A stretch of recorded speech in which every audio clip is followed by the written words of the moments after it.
All right, everybody, it's final time. We have a band.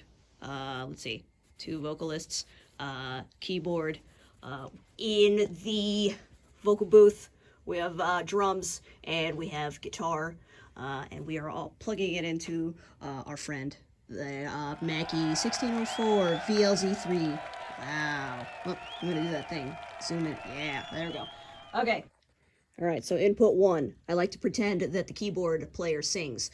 So we have a mic on a stand, and SM58, it is just a loose cable running in a mess on the floor. You can make it prettier if you'd like. And I'm going into channel 1. I also have a Super 55. The Shure 55S is what we like to call the Elvis mic. It is on probably one of the worst stands I have ever used. It doesn't actually lock, so the world's shortest Elvis. Okay, so that one is also a loose cable running along the floor into input 2. So, next, we have a keyboard. So our keyboard, make sure, leave the power supply. We'll leave the power supply here. It takes a special DC power supply, so if we lose it, we're kind of shit out of luck. It took me a while to find it. I'm going to leave a power strip over here for plugging all the shit in. Hopefully we just doesn't get in anybody's way. Okay, so we have our keyboard. Go out the main left. There's only 2 outputs. Not main left, but left and right. 1/4 inch TS into our stereo DI from, what was class 5, where we did the guitar thing. All right, so we go in unbalanced TS into left and right, and we come out XLR. So keys left, channel 3, keys right, channel 4. This is all labeled. I will leave everything with all the labels on. So, okay. We need to be able to test these 4 things before we move on to all the other things. So let's plug in our main speakers. So out of main left and main right, 1/4 inch along the floor, to the world's dustiest QSE K10s.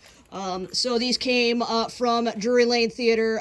Stephanie was going to return them to RE Music Designs and had them in her car. And I said, I want those for the week, and then you can return them and return all the dust. Ryan, if you're feeling cleaning, you can clean these off. You probably will. But anyway, so going out of main left and main right, go into the XLR input of these. These will take IEC to go into the power strip. They do have power buttons and volume controls. Over here, I think they're all the way down. So let's actually turn those up. You will see a green light if they are on. All right, channel 1, vocals, I want to go out of my mains. So I'm going to route it to mains, and I'm going to put my mains fader up at, let's just do it Unity. Let's see, give it some gain, and pray we're not feeding back. Yep, nothing. All right, let's give it a tippy tap. Hey, that's a vocal mic going to our mains. We'll do the same thing for our Elvis mic. Route it to our mains.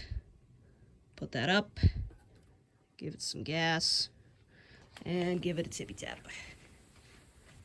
This is a front address, so you don't need to tip it towards yourself.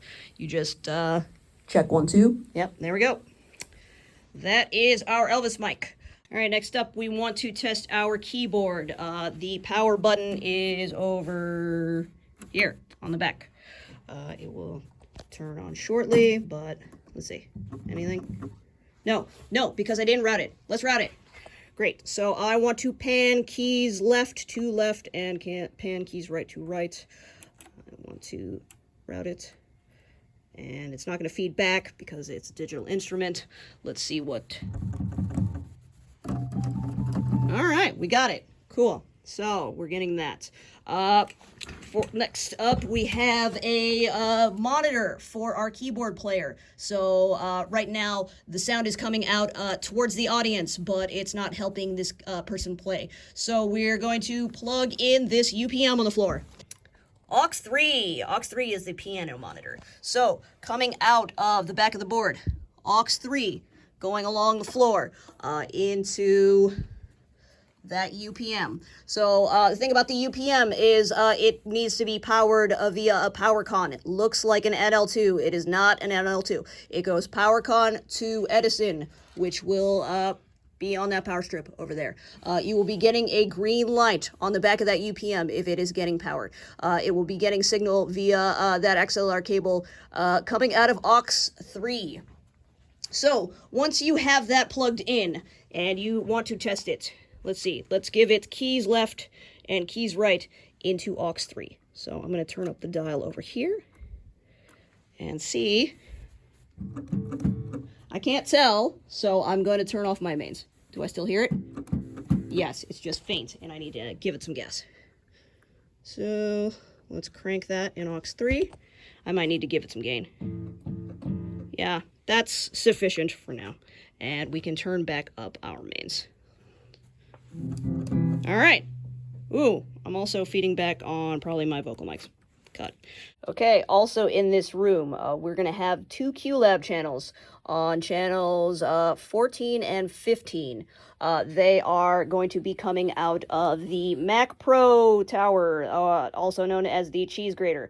So out of the back of the cheese grater, we're going USB-C into this 2-channel audio interface. And from this audio interface, we are going 1/4 inch behind all this spaghetti mess of cables, 1/4 inch, and I think we're extending it with XLR and going into channel 13 and 14. Okay, so one of those QLab tracks, instead of doing stereo left and right, we are doing mono tracks. Well, let me open up QLab. I copy-pasted something from a show I did last year called TEC. This is one of the bigger songs that had a lot of... So we have a backing track, which has lots of different instruments, mostly percussion, and a bass track. And a click track being the metronome that keeps musicians on time. So QLab output 1 or left will be the tracks, and then QLab output 2 will be the click track, which will only go to musicians' monitors, because it is not for the audience, it is for the musicians. But this will also go to musicians so they can hear the bass and the backing track. All right, so you can just fire this whole timeline. It will last for 2 minutes to give you enough time to check your signal. So let's give it a whirl. I am not currently routed anywhere, so let's do that. So QLab tracks, I want to go to mains. So let's see, am I getting signal? Oh, yep, there's my bongos and my bass. So QLab click, I do not want to go to my mains, but I would want it to go to, let's cut that for a second. I would want it to go to my musician monitors. So we currently have aux 3 is our piano monitor. So let's give this one aux 3, channel 14. Ooh, there we go. So let's see. Am I getting click? No, I'm not getting click. Why am I not getting click? Because I'm on the wrong channel. That's why. Hey, there's click. Sounds great. That's a click. Okay, so... Click, click. I'll splice in some footage from TEC if I can find it.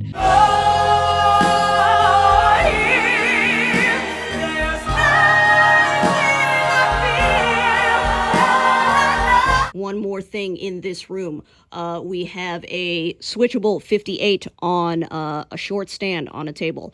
This is the A1 talkback. So the A1 can talk to the people in the vocal booth or the musicians backstage or in the pit or, you know, anybody, so you don't have to yell from the back of the room. Stephanie prefers to yell. All right, so let's route it to our mains to test it out. You gotta flip the button to make sure it's on. It actually is on right now. Okay, let's give it some gas. Yeah, my gain is down too. Ugh, blurry mode, sorry. This is on channel 16. Okay, so this I would route to my musician monitors. I'm not gonna route it to this monitor because I'm technically next to it, so I don't think that's necessary. When we go back to the other monitors, we will return to this mic, but it is live, going out of this XLR, short XLR, into channel 16. Okay, one more thing I almost forgot before we leave this room. We have this big subwoofer on the floor, which would be nice for kick drum and the bass backing track. So we pretty much can plug this directly from aux 4. aux 4 coming out 1/4 inch, and then run a 1/4 inch cable to XLR along the floor in the back. And we're gonna walkie around this way. And I have unplugged it from the back of the Behringer. Usually this is plugged into the X32. And this cable, which I can't release. There we go. Yeah. And this cable, labeled sub aux 4, can just plug into the input. It's on. It will be on because I'm not planning on turning it off or deactivating it. I'm just going to leave it as is. All right. That is the sub on aux 4. So I did mention that it would be good to have the backing track for the bass going into the sub. So let's give QLab track to aux 4. That appears to be post fade. So let's kill it in the mains to test it. Yep. That is sub by itself. This appears to be, yeah, aux 4 defaults to post fade. So set a level for that, and then you can bring back in your mains. I don't know. Did I lose bongos? Oh, okay. It's just switching to piano in the track. Hooray. There's click drag. And now we can move into the vocal booth. I would have put the keyboard in here, but as we can see, we can barely fit drums and guitar in here. And I need to leave this mic up for recording because not having this would ruin Chase's life. Okay, so we have a guitar. We would go out of the guitar into, hold on, camera work. Such a good camera person with my phone. All right, so you go out 1/4 inch TS instrument cable, tip sleeve, the weirdest, thinnest cable into a passive DI. This one is a single channel this time. And from the passive DI, we go XLR out, and XLR out into, oh, you can't see it from here, jump cut. From the DI, you would go into this currently very full AVP, full of drum mics. So right now, for reasons, I am plugging it into tie line, studio tie line number 8. Tie lines can go both ways. They can go, they can be outputs and inputs depending on which gender you plug it into. So since we are doing a guitar input, you know, we can't. Okay, go in there. So that guitar DI will come out of a panel that we will go to shortly. So guitar DI ends up, all the tie lines end up at this panel currently in its current configuration. It is labeled guitar DI here. So from number 8 into channel 5. So channel 5 from there. So our guitar player will also need a monitor. I'm putting that one on aux 1. So out of aux 1, let's see, aux 1 coming out 1/4 inch and going back into that very same panel of tie lines. So the guitar monitor is coming in on 11. Let's go back to the panel. In tie line 11, which is also labeled amp 1, we're gonna go out along the floor. It can be messy, doesn't matter. This isn't real. You would cable manage and make it pretty and tape it to the floor. The amp is here because it's out of the way. I won't step on it, and there's a plug right there. So XLR into channel 1 of the amp. Oh, there we go. Again, labeled. And then NL2 out of channel 1 into our guitar wedge, which is back there. So let's see. Hey, there you are, NL2. All right, so now that I have this and this plugged in, we can go back to our board and test it because he'll want to hear, he, she, or they will want to hear their self out of here, and we will want to hear the guitar out of the mains as well. So, I have my guitar channel. It is theoretically patched correctly, so I can give that some gas in my mains, and I would want to also give it some gas in aux 1. Okay, aux 1. There we go. So, let's walk back to our guitar and just give it a strum. If we hear it out of any speakers, that's a good sign. I can't tell.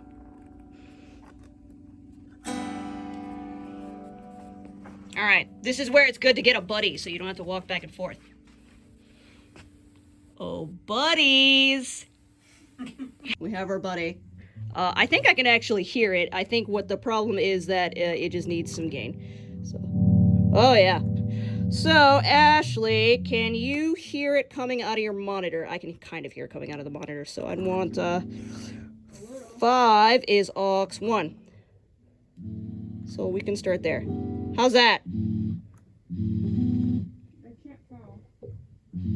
Oh, I can hear it coming in on the studio speakers, coming in through the recording mic. Hold, please. So, it's coming in on the vocal mic, so I'm just gonna mute the desk monitors. And I'm gonna mute the mic 1. Hey! That shouldn't be a problem anymore. All right, so let's see. Are we getting aux 1 out of guitar? Oh, it's because I'm doing the wrong channel.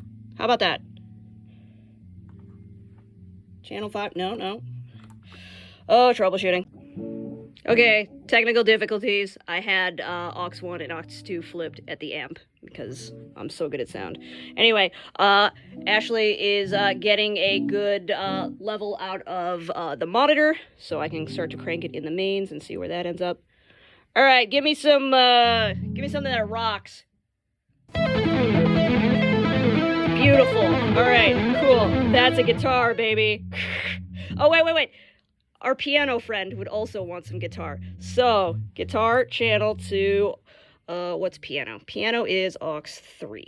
So, 4, 5. All right. Good enough for fake sound. So we have 8 channels of drums. This is a standard 5-piece drum kit. So we have our kick drum. Is there towels inside? Yes, with towels inside.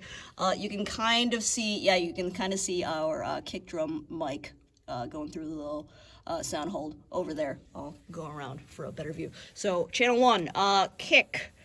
Channel 2, or channel 7. Channel 1 of the drums.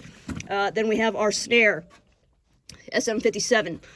Next we would have our hi-hat. This is the kind of smanky cymbals. You can hit it with a foot pedal, or you can hit it with a drumstick. Where'd my drumsticks go? I found some purple drumsticks. I wasn't expecting to find purple ones, but for some reason we have purple drumsticks. All right, so again, we have our hi-hat. That is currently an SM57. We have rack toms, tom 1, tom 2, and tom 3 going left to right from the drummer's perspective. These are rack toms, which are mounted to the top of the kick drum. So here is an Audix D2. Another Audix D2 for number 2, and our floor tom or bass tom has a slightly larger diaphragm to pick up some more of that low end. So tom 1, tom 2, tom 2, and tom 3. The snare is very rattly, so anytime you do anything, you get a very rattly sound on your snare. All right, so that's 5 pieces. Okay, yeah. Anyway. So we have overhead drum mics to pick up the character of the entire kit and pick up the splashy cymbals. I believe this one is a ride and this one is a crash? I don't remember. Sorry, Tristan. You're a drummer. I don't remember. I just pick them up with these. I'm not a drummer. I just put mics on them. All right. That is, let's go around to look at our kick drum. All right, so I've got this short stand. I'm gonna put my kick drum mic kind of on the inside of the sound hole. So I've got a loose XLR cable going into the AVP. So I have labeled the AVP with 1 through 8, all the mics that I want. I will leave these on their corresponding stands. It doesn't actually matter if they're pointed really well. This is a general starting point where I would begin before we did a sound check with a real drummer and then decided that we need to get, like, tighter on the snare or something like that, or the drum mics will move because they're playing too hard and they've fallen off or something. These aren't the best stands, so I don't want them being taken on and off because they're just gonna break. So we will leave the stands and the mics where they are, just do the cable parts. All right, and plug them all in 1 through 8 over here. So from that AVP, the first 8 channels actually terminate to an XLR snake. So the XLR snake is usually partially plugged into the back of the board so that we can get 3 to 4 microphones from inside there for recording. Right now I just have one single mic plugged in so that Chase can record on Wednesday, or you can record if you didn't do your homework. You should have. I hope you turned it in. So, let's see. Anyway, I am extending this XLR snake with another XLR snake and going into the back of the board. Let's time travel. And the drum monitor is over here in the corner, pointing at our friend, the fake drummer who is not really here. Let's see. It is NL2 over to that amp over there by the guitarist, and it returns over here to, let's see, amp channel 2 drum monitor. So there you go. That one should be aux 2. Let's go look. Yes, aux 2 is drum monitor. So out of aux 2, which is one of these guys over here, I think it's this guy, cable over here to this wall, to this patch panel, going in there. Again, it is labeled. The cables are labeled. I tried to label as much as possible so we knew where to plug in. All right, so theoretically, everything's plugged in. Okay, no more drumstick, no more drumstick. Okay, so theoretically, everything's plugged in, and it works, but we need to test it.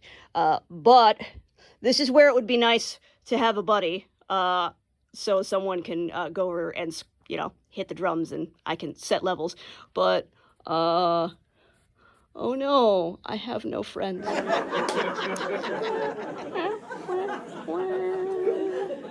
So what do you do when you're like me and you have no friends around? You just route to mains. So all of these are gonna go to mains. And you could also get headphones and try to PFL them. But let's see if we get any feedback. No. Oh, is my main up? Yes. We're not going to get any feedback, I don't think. So let's just put them all up. All right. And then my gains are all down, so I'm also going to gain them up a bit. We're just going to pump them through the mains. 13. No, that's QLab. Okay, great. So now they should be routed to the speakers on the floor over there. And what I can do is give it a tippy tap. I hear that. I don't know if you can hear that on my phone, on the video. I can hear that too. I heard that. Heard that. Heard that. Let's see. And, yes, kick drum. Kick drum while I'm here.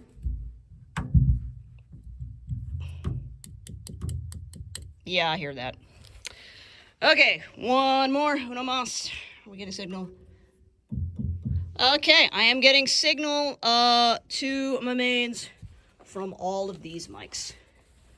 So let us return over here and think about what we might want in our drum wedge. So my drummer friend probably wants QLab tracks and QLab click, but they're going to be very loud next to me, so I'm going to turn my mains down, and I'm going to fire my track.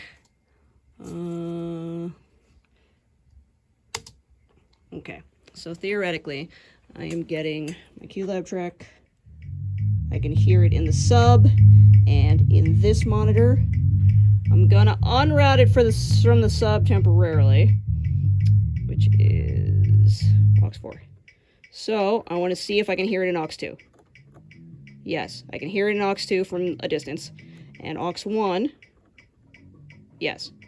So here's to this is to my guitar guy and my drum guy, and here's to my click track to them too. So I can reroute it to the subs as well. This is mixing, guys. We're mixing. I don't want that. No. Not click to aux 4. Okay. Alright. What else might my drummer friend want? Probably keys. So let us route keys to aux 2 and 1, because the guitarist will also want keys. So, I'm definitely hearing it in the keyboard monitor. So I'm going to turn that down. Piano monitor is aux 3. Okay. No. Sad. Maybe if I just crank it. Crank it. Push it up now. Yes, I hear it now. It was just low. So, probably want to give it some gas.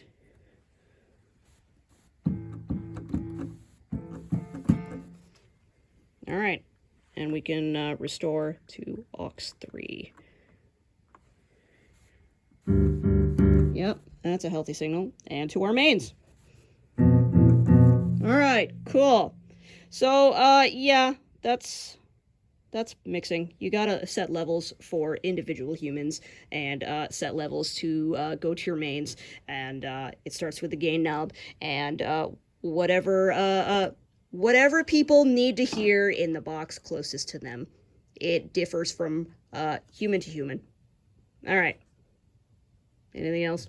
Before I forget, the SCX1 overhead drum mics are condensers, and they need phantom power. So, phantom power needs to be activated globally for all 16 channels. Sad, I know, I wish I could just do it for just the 2 that need it, but, yeah. I've made it so that we don't destroy anything. So here is a video montage of me cleaning up. It takes me about half an hour to just put away the cables, and this walkthrough video itself is clocking in at about half an hour. So expect to spend an hour or more in the studio doing this and putting it back. Longer if you expect to get confused or have troubleshooting needs. I encourage you to have a buddy available to help check mics and to pass the time and maybe help you clean up the cables. Or if it's a partner in class, you can leave some of the cables out so you can all clean it up in one big mess later. You do not have to narrate your video and show me each cable. Just put a wide shot on it that shows me that you are trying it yourself. Because these are all going to be long, I'm probably going to fast forward through and just see if you get sound at the end. Because I am getting this out to you later than I want to, for reasons. Well, the reasons being that Tech Olympics needed the gear on Thursday. I shot the video on Friday, and I'm up Saturday night editing while I'm still in previews for a big musical. I will get you additional paperwork, like a board spreadsheet, and maybe a line diagram tomorrow, which is Sunday. But again, I'm in previews, and some tragic stuff is happening in the theater. There is no patch plot necessary. I repeat, I am not requiring you to do a patch plot. If you want to do one because it will help you plan and think about what you're doing, go ahead. I just want the video evidence of you making an honest attempt at this. You have till Friday at 9 p.m. That is about a week to spend an hour in the studio. I think Thomas is having his sound design final in there Monday morning, but it's otherwise open for you to block out an hour for yourself to get this done. Good luck. This might be hard, but I think it's doable. We will certainly find out, won't we?